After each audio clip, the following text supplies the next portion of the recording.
नमस्कार। जगत कौन चलाता है? प्रकृति पर ईश्वर की भी सत्ता नहीं है। गीता का पहला वाक्य कहता है कि प्रकृति प्रसवे सृष्टि, अर्थात भगवान ने गीता में यह कहा है कि मुझसे ही इस सृष्टि का सर्जन हुआ है। वह सही है। गीता में तो अनेक विषयों के स्पष्ट किया गया और कितनी ही बातें ऐसी हो जो अस्पष्ट है। यह मैं जहां कह रहे हैं स्वयं को, वहां वह शुद्धात्मा की बात कर रहे हैं। वे कृष्ण भगवान नहीं है। अब लोग जो है वे अपनी अपनी भाषा में ही समझते हैं और ये जो प्रकृति है उसमें हमारी या किसी भी मनुष्य की बल्कि भगवान की भी चले, ऐसा नहीं है। यह सब तो व्यवस्थित शक्ति का काम है। मनुष्य सुंदर हो या बदसूरत हो, कद वाला हो या बिना कद वाला हो, वह सब इस व्यवस्था शक्ति के ही हाथ में है तथा तुलना करने से उसमें कोई अंतर आए ऐसा नहीं है। परंतु मनुष्य कद वाला हो या फिर सुंदर हो, जो कि व्यवस्थित शक्ति पर निर्भर है, उसका आधार क्या है?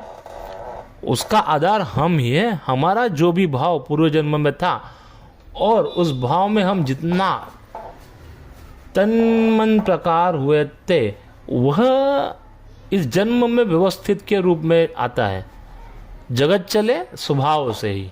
कृष्ण भगवान ने कहा है कि यह जगत भगवान ने नहीं बनाया, यह तो स्वाभाविक रूप से बना है। कृष्ण भगवान ने कहा है कि यह जगत स्वभाव से ही खड़ा हुआ है, स्वभाव से ही चल रहा है। ऐसे गीता में स्वभाव से ही हुआ कहा गया है, इसलिए स्वभाव से ही हो रहा है। न कर्तृत्व न कर्माणि लोकस्य सुखसी प्रभु, न कर्मफल संयोगो स्वभाव वस्तु प्रवर्तते। जगत चलता है वह स्वभाव से ही चलता है, उसे चलाती है व्यवस्थित नाम की शक्ति, यानी व्यवस्था। बरगद का बीज राई के दाने से भी छोटा होता है, फिर भी उसमें पूरे बरगद की शक्ति समाई होती है। व्यक्ति के रूप में पूरा बरगद उसमें समाया होता है। व्यवस्था जो होती है सारी सहयोग इकट्ठे कर देती है और बरगद स्वाभाविक रूप से परिणामित हो जाता है। व्यवस्था जगत को चलाता है, वो जगत का निर्माता नहीं है।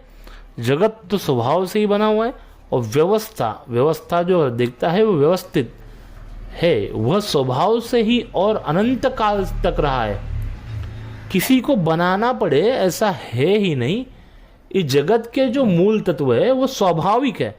जब वे रिलेटिव में आते हैं तब विभाविक होते हैं। वैसे तो स्वाभाविक है, लेकिन रिलेटिव में आएगा तो विभाविक हो जाते हैं।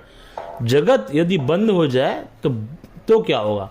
बंद हो जाए ऐसा है ही नहीं, क्योंकि जगत स्वाभाविक है।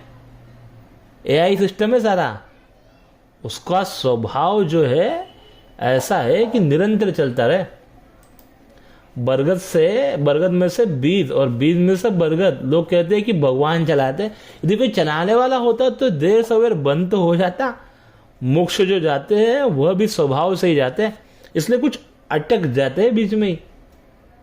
ऐसा तो नहीं हो ना कभी बिगड़ जाए बीच में, ऐसा भी नहीं हो ना कभी। रामचंद्र जी गए, कृष्ण भगवान गए, तो भी जगत चलता रहा। ये जगत किसी ने नहीं बनाया है, यह तो स्वभाव से ही चल रहा है। इसलिए यह जगत का स्वभाव ही ऐसा है, परिवर्तनशील है, निरंतर परिवर्तन होता रहता है हर एक वस्तु का।